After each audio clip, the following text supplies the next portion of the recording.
Today we're going to talk about rate laws. Rate laws are mathematical expressions that describe the relationship between reactant rates and reactant concentrations. There are two main types of rate laws: differential rate laws and integrated rate laws. And rate laws are determined by experimentation. Today we're going to talk about differential rate laws. These are also called rate laws or rate equations. Differential rate laws describe the relationship between the rate of a chemical reaction and the concentration of its reactants. Sometimes the rate relies more heavily on the concentration of one particular reactant than on the concentration of another. When we think of rate laws, we tend to focus on the rate at the beginning of the reaction. We call this the initial rate. That way we don't have to deal with the fact that reaction rates can change over time, and some reactions can even go in reverse. A rate law may include some, all, or none of the reactant species that are involved in the reaction.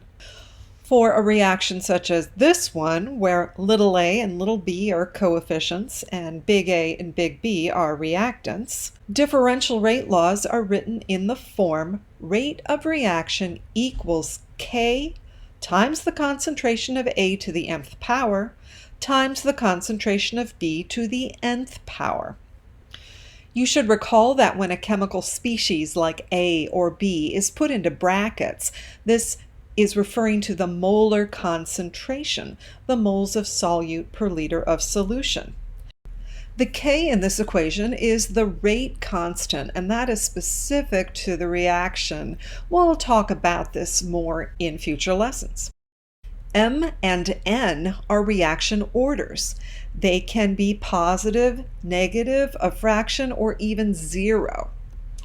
K, M, and N are determined experimentally, and they cannot be predicted from stoichiometric ratios. In other words, they're not the same as the coefficients. One important thing to remember is that K varies with temperature. So the K for a reaction at 20 degrees is not going to be the same as the one at 100 degrees. Now let's talk a little more about reaction orders, those exponents in the rate laws. The reaction orders describe the mathematical dependence of the rate on the reactant concentrations. The order of a particular reactant is the exponent that's on its concentration in the rate expression.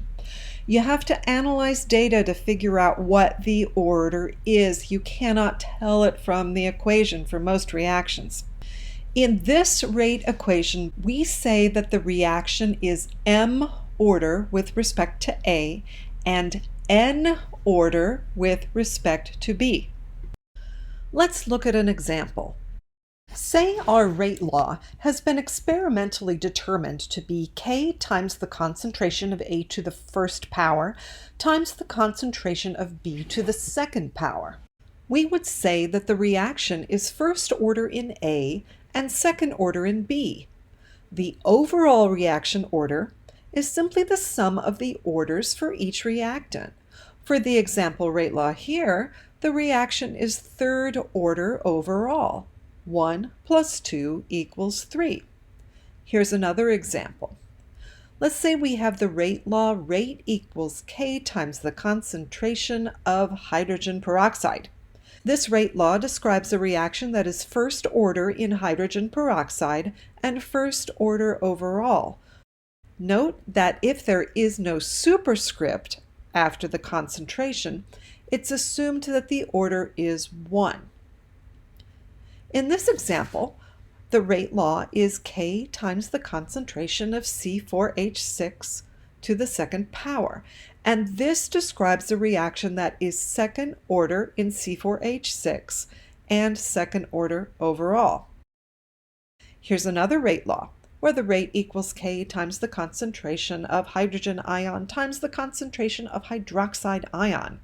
This equation describes a reaction that's first order in H+, first order in OH-, and second order overall.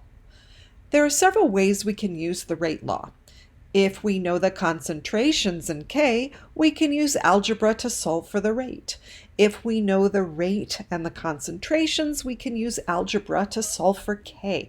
As long as a reaction is at constant temperature, it will have the same K regardless of the concentrations of our reactants.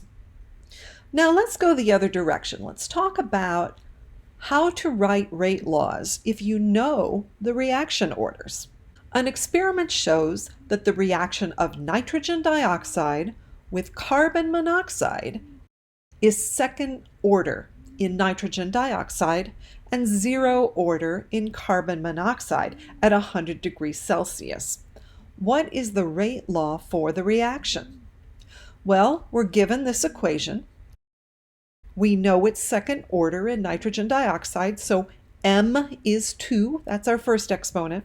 We know that it's zero order in carbon monoxide, so N equals 0. So that's going to be our exponent on the carbon monoxide.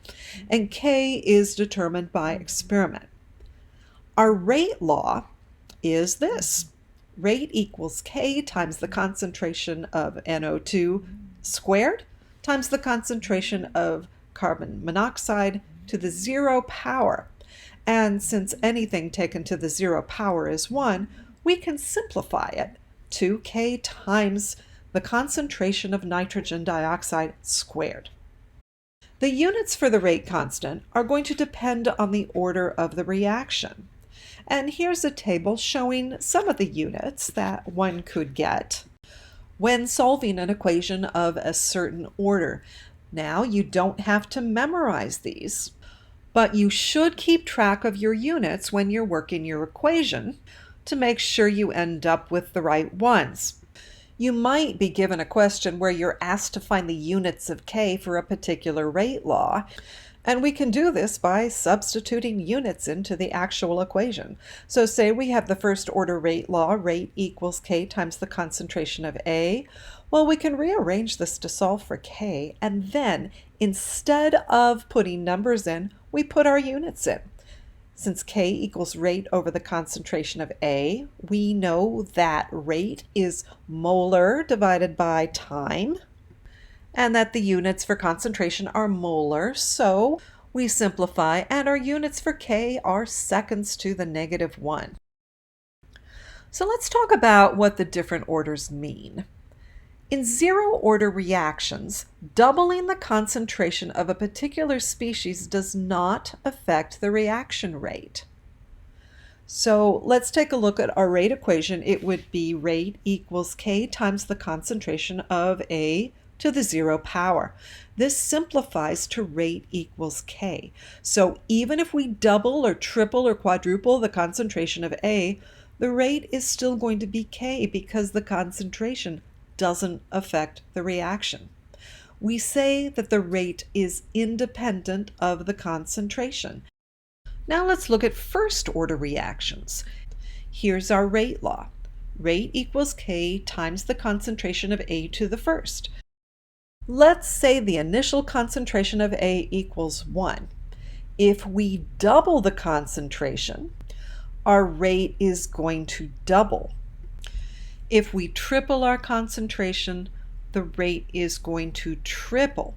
So whatever we multiply our concentration by, the rate is going to increase proportionally.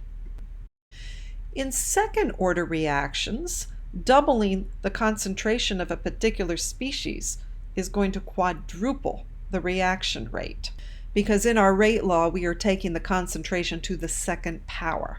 So let's say our initial concentration of A is 1. Our initial rate will be 1 squared times K, and that's just going to equal K. Now let's double this concentration. When we double it, our concentration is 2, and 2 squared is 4. So our rate will be 4K. Now let's triple it. Triple our concentration. We take 3 to the second power, and that's going to give us 9K. In summary, the rate law expresses the rate of a reaction as proportional to the concentration of each reactant raised to a power. The power of each reactant in the rate law is the order of the reaction with respect to that reactant. The sum of the powers of the reactant concentrations in the rate law is the overall order of the reaction. The proportionality constant K in the rate law is called the rate constant. The value of this constant is temperature dependent, and the units reflect the overall reaction order.